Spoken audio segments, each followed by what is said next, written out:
Բարև ձեզ, հրապարակումն է եթերում, թե ինչ ենք պատմելու այս հաղորդմանը, նախ կարճ մի քանի տողով։ Հայաստանի 4 բնակավայրում արդիականացվում են խմելու ջրագծերը, ծրագրի բյուջեն գերազանցում է 14 միլիոն եվրոն։ Արտադրության վերազինում նոր սարքավորումներ արտոնյալ պայմաններով, տարեսկզբից նախարարությունը արդեն հաստատել է լիզինգի 43 հայտ։ Ընդունելության միասնական քննությունները հունիսից, քանի դիմորդ է այս տարի հայտագրվել հարցազրույց տաղավարում։ Եվ 4000-ից ավելի գրանցված թափուր հաստիկ հիմնականում մարզերում մասնագիտական աշխատանքի առաջարկ պահանջարկի անհամապատասխանություն կա։ Ավելի քան 14 միլիոն եվրո բյուջեով Հայաստանի 4 բնակավայրում արդիականացվում են խմելու ջրագծերը։ Կառավարությունը Եվրամիության հետ համատեղ լուծում են տասնամյակների խնդիր։ Վաղուց կառուցված, մաշված, նույնիսկ վտանգավոր դարձած խողովակները փոխարինվում են նորերով, կառուցում, վերակառուցվում են օրվա կարգավորիչ ջրամբարներ։ Սյունիքում խնածախը, Լոռիում ագարակն ու ուռուտը, Կոտայքում արձականը կունենան շուրջօրյա ջրամատակարարում։ Այս էլ իրանց ջրի մագիստրալն է, լավ վիճակում չեն, սա հոտած, փչացած վիճակ է, վթարները շատ։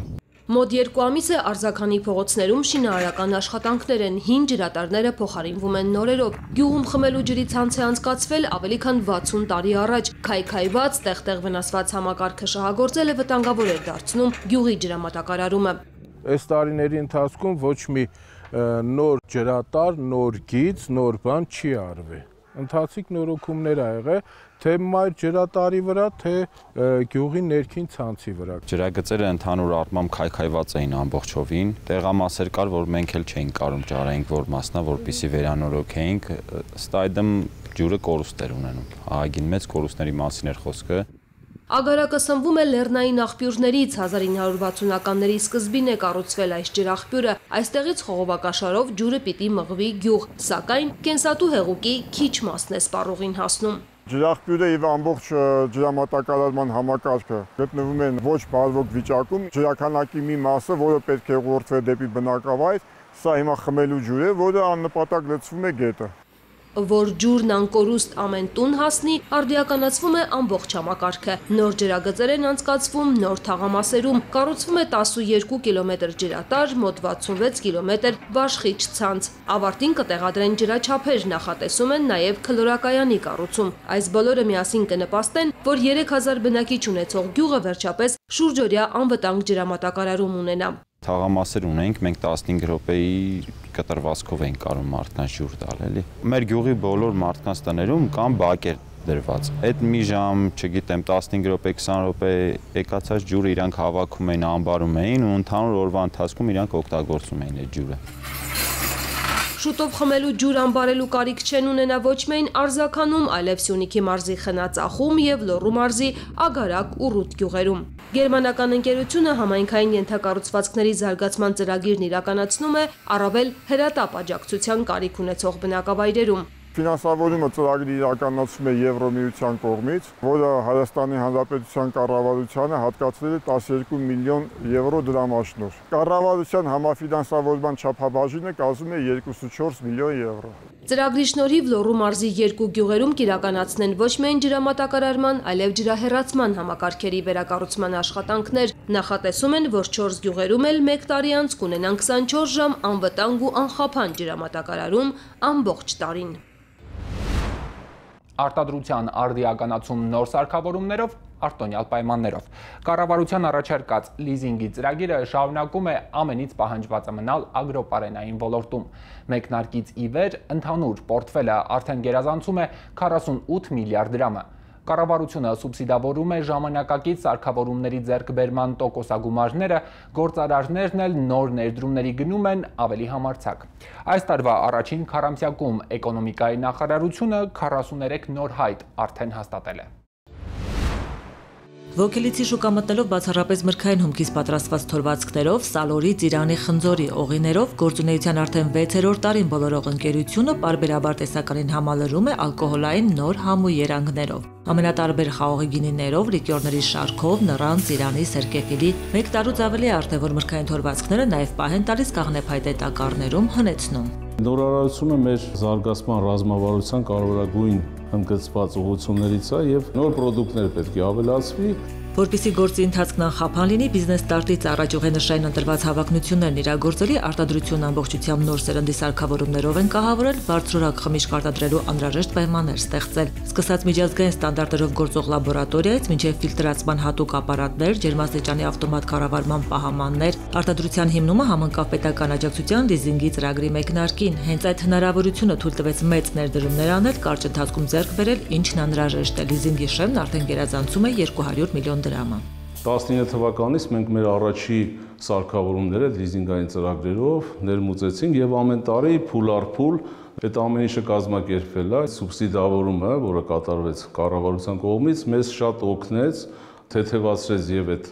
վարկային բեռը իմպուլս տվեց, որովհետեւ մենք ավելի շատ ներդրումներ կատարենք։ Շշալցման ու պիտակավորման ունիվերսալ հոսքագիծը թույլ է տալիս օրական մինչև 12000 շիշ խմիչք արտադրել։ Պոտենցիալն այսօր իրացնում են մասնակի, բայց առաջիկա տարիներին մտադիր են հասնել մաքսիմումին, արտահանման շուկաները դիվերսիֆիկացնել, ծավալներն ավելացնել։ Արտահանման նշաձողը պլանավորում են հասցնել տարեկան արտադրանքի 80%-ին։ Անցյալ տարի մոտավորապես 60% արդեն արտահանման ծավալը մեզ մոտ կազմեց։ Արտահանում ենք այսօրվա դրությամբ մոտ 9 երկիր, ընդ որում եւ Ամերիկա, եւ եվրոպական երկրներ, եւ Ռուսաստանի Դաշնություն։ Արտադրությունները վերազինել ժամանակակից նոր սարքավորումներով, բարձրացնել թողարկվող արտադրանքի որակը, արտադրողականության տեմպն ու վաճառքի ցուցանիշները բարելավել, ագրոպարենային ոլորտի սարքավորումների լիզինգի ծրագիրը որպես լուծում արտադրողի համար առաջնային այս նպատակների գյուղաճակցության ծրագրերից ամենապահանջվածներից է մնում։ Միայն 2025-ի առաջին 4 ամսում հաստատվել է 43 նոր հայտ, 117 նոր սարքավորում է բիզնեսը ձեռք բերել մոտ 10 միլիոն դրամի սահմաններում։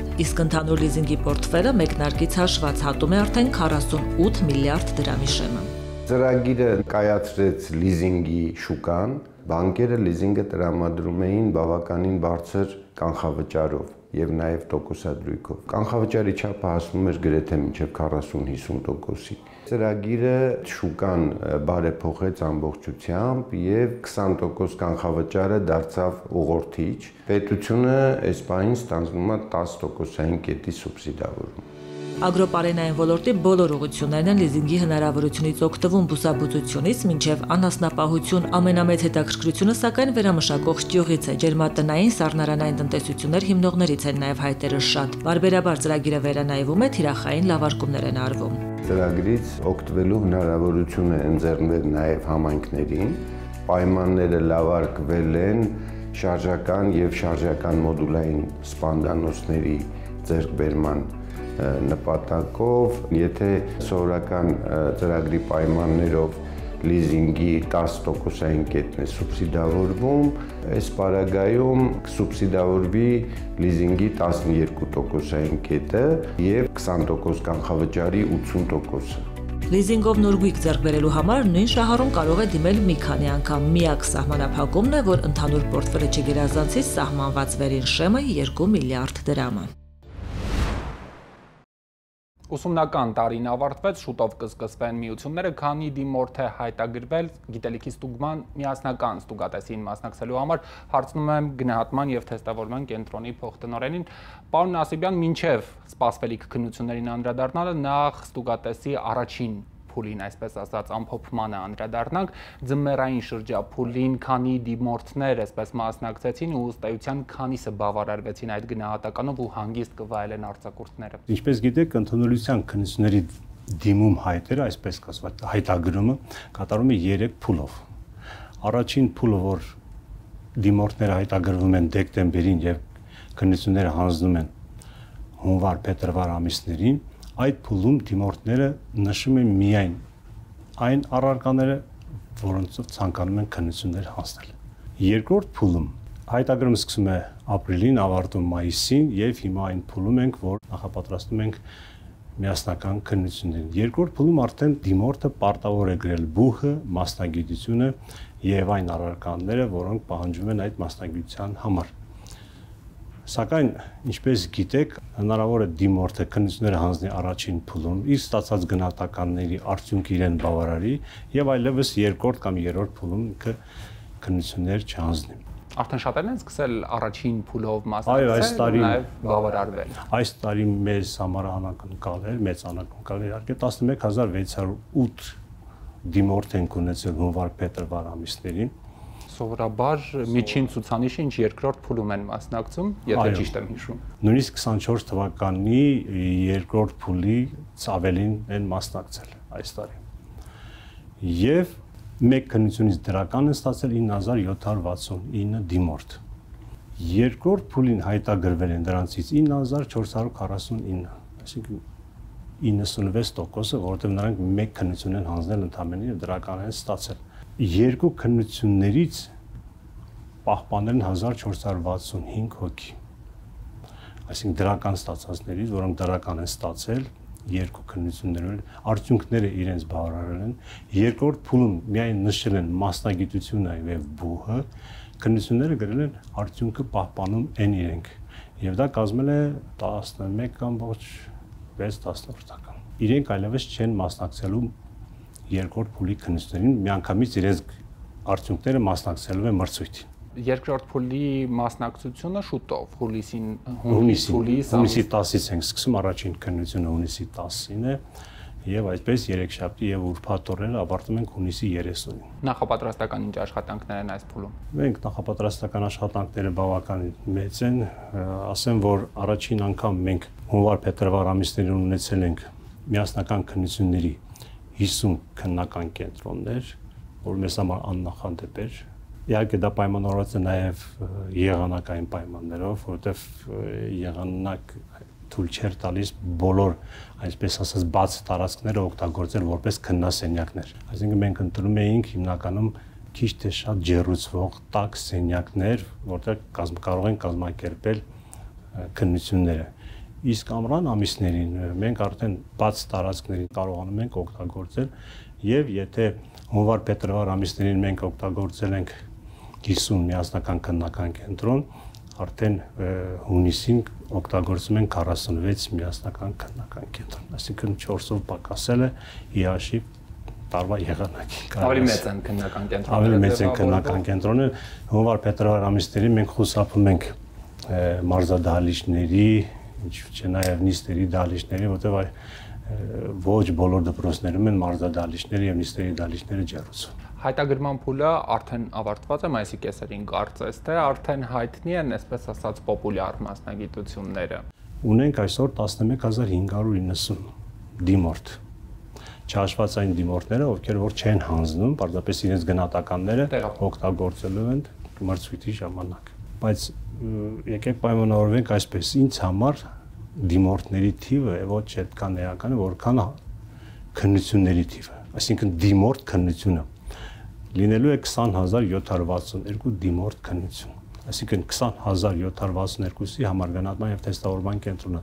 տպագրել է թեստեր, տպագրել է պատասխանների ձևաթուղթ, իրենց համար առանձնացնելու են քննական կենտրոններում տեղեր եւ իրենց քննությունները ավարտելուց հետո պատասխանների ձևաթուղթները եւ թեստերի հետ միասին գալիս է գնահատման եւ թեստավորման կենտրոն, մենք այնտեղ ստուգելու ենք այդ 20762 գրավոր աշխատանքներ։ Դրանք պատրաստ են թեստերը արդեն։ Չէ, թեստերը դեռևս պատրաստ չեն, պատրաստման փուլում են թեստերը, պատասխանների ձևաթուղթը, այս մի քանի օրվա ընթացքում արդեն պատրաստ կլինեն։ Երևի այս վերջին 4-5 տարվա ընթացքում ամենի շատ քննություն հանձնում են անգլերեն առարկայից։ Եվ հունվար-փետրվարին, եւ անցած տարի, եւ նախանցած տարի նույնը կրկնվում է։ Հանձնում են 5911 հոգի անգլերեն քննություն հանձնում, երկրորդում մաթեմատիկան է 4951, երրորդում հայոց լեզու եւ հայ գրականությունը 4644։ Այդ առարկաներով ընդունելությունը ավելի, այսպես հնարավորությունը մեծ է։ Հնարավորությունները ավելի մեծ են։ Տեսեք, եւ մաթեմատիկա, հայոց լեզու, մաթեմատիկա, անգլերեն եւ երրորդ տեղում հայոց պատմությունն է 1289։ Դրանից հետո արդեն գալիս են 1000-1000-ին մոտ թվեր։ Նորագույն տեխնոլոգիաների սրընթաց զարգացման փուլում ու ֆոնին շատ ուսանողներ, դիմորդներ ավելի ճիշտ, ապավինում են ոչ միայն գիտելիքին, այլև հնարավորություններին, զարտուղի ճանապարհներով գնահատական կորզելուն, ինչը սպասվում նրանց այդպիսի դեպքերի բացահայտման դեպքում գուցե ժամանակն է եւս մեկ անգամ հարթակն օգտագործել խուսափելու համար որը խնդիրներից։ Այո, իհարկե մենք մետաղորսիչներով դիմորդին անպայման մուտքի դեպ ստուգում ենք իրենք իրենց հեռախոսները չեն կարող մուտք գործել քննական կենտրոն կամ քննական սենյակ։ Տեսեք, եւ մուտքի ժամանակ ենք մենք ստուգում, եւ քննասենյակ մտնելուց այնուամենայնիվ քննասենյակում գրավոր գրելու ժամանակ մի քիչ ուշադիր լինելու դեպքում, եթե կա քննասենյակում ինչ-որ մեկը որ կարողանում է օգտվել կամ փորձում է օգտվել, մենք անպայման հայտանբերում ենք այդ։ Ինչ հետևանքներ են ունենում բախտախնդրության հետևից գնացողների այդ գործողությունը։ Տեսեք, կարգը պահանջում է, եթե քննասենյակում անկախ նրանից այդ հեռախոսը աշխատում է, չի աշխատում, այդ հեռախոսում այսպես կոչված ծածկագիր կա, չկա։ Ինչ կա, օգտվել է, չի օգտվել, այնուամենայնիվ հեռախոսը հայտնաբերելու դեպքում անմիջապես հեռացում է դիմորդը քննասենյակից։ Առաջին քննությունները երբ էին կհիշեցնեք։ Առաջին քննությունը հունիսի 10-ին քիմիայի եւ ռուսաց լեզու առարկաներ։ Պարոն Նասիբյան, շնորհակալ եմ հարցազրույցի Ես եմ շնորհակալ հաջողություն։ Տաղավարումներ գնահատման եւ թեստավորման կենտրոնի փոխտնօրենը։ Այս ամսվա մայիսի 1-ի դրությամբ միասնական սոցիալական ծառայության տարածքային կենտրոններում հաշվառված է աշխատանք փնտրող 55300 մարդ։ Պոտենցիալ գործատուների հետ գործակցությամբ հավաքագրվել է 3000-ից ավելի չկրկնվող թափուր աշխատատեղ, ընդ որում դրանցից 419 նոր ստեղծված։ Հայաստանում գործող 49 տարածքային կենտրոնները հանդիպման վայր են գործ փնտրողների ու առաջարկողների համար։ Հենց այդտեղ է պետք դիմել պետության առաջարկած զբաղվածության խթանման զանազան ծրագրերից օգտվելու համար։ Միասնական սոցիալական ծառայության Չարենցավանի տարածքային կենտրոնում այս պահին 167 թափուր աշխատատեղ կա գրանցված։ Տարեսկզբից մինչև հիմա 150 գործ փնտրողի էլ օգնել են զբաղվածության հարցը լուծել։ Հիմնականում բանվորական աշխատուժի կարիք է լինում մեր գործատուների մոտ, լինելով արդյունաբերական քաղաք, շատ է պահանջարկ լինում խառատների, փականագործի։ Երբեմնի արդյունաբերական քաղաքը դանդաղ, բայց վերադարձնում է համբավը։ Այս տարի 34 նոր գործատու է գրանցվել տարածքային կենտրոնում։ Համեմատության համար 2024-ի նույն ժամանակահատվածում նոր գրանցված գործատուները 14-ն էին միայն։ Պետական ծրագրերը շատ շահագրգռում են նոր գործատուներին դեպի միասնական սոցիալական ծառայություն, որովհետև այդ ծրագրերի շրջանակներում փոխշահավետ համագործակցություն է լինում եռակողմ եւ շահառուին եւ գործատուին եւ բնականաբար պետությանը։ Հայաստանում միասնական սոցիալական ծառայության բոլոր 49 տարածքային կենտրոններում ընդհանուր հաշվառված են 55284 աշխատանք փնտրող, 36924-ը գործազուրկի կարգավիճակ ունեն։ Աշխատանք փնտրողները կարող են եւ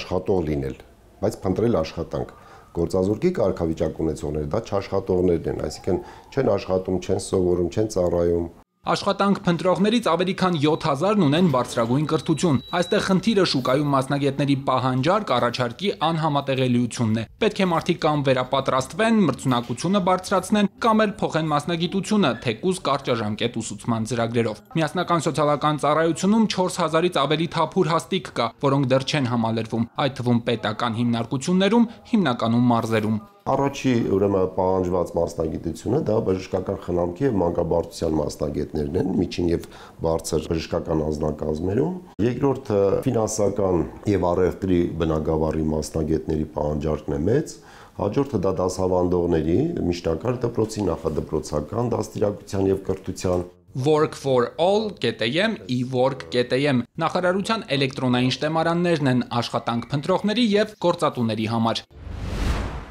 Դուք դիտում եք հրապարակումը, շնորհակալություն ուշադրության համար։ Մեր բոլոր հաղորդումները հասանելի են նաև YouTube-ում, Arm.gov էջում, իսկ մեր եթերային հաջորդ հանդիպումը մեկ շաբաթից է։